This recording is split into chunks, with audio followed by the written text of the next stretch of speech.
เอาข้าวเหนียวมาเบิ่งข้าวเหนียวข้าวเหนียวเบิ่งข้าวเหนียวหุ่น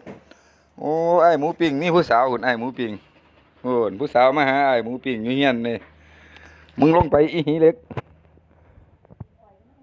หีเล็กลงไปมึงว้ายหมูปิ้งว้ายข้าวเหนียวหุ่นมึงแนวหุ่น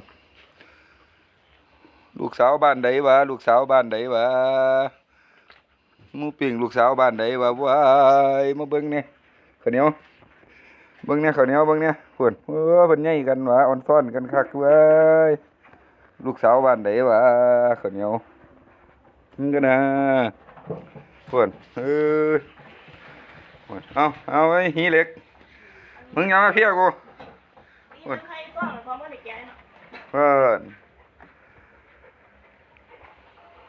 เพิ่นมีผู้สาวมาหาหอดเฮียนเลยมึงโอ้หมอนี่บอกผู้เบาไงจ้ะนี่พุ่นคักแล้วพุ่นแม่นหมอข้าวเหนียวว่าผู้สาวอ้ายบ่ลูกผู้สาวอ้ายหมูปิ้งไอ้หมูปิ้งนี่ผู้สาวดิพุ่นน่ะโอ้พุ่นน่ะหมอหนึ่ง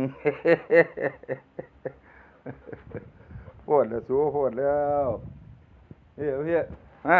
พุ่นโอ้แตกบึ้มตัดไปหีเล็กผ่านไปเรียนพุ่นนี้หีเล็กไปเทิงน้องเทิงหมกหมูปิ้งเลยบันงอยางอยู่บัน โอ้ยโอ้น่ะสู้อยู่กันเรียนบาดนี่โอ้ย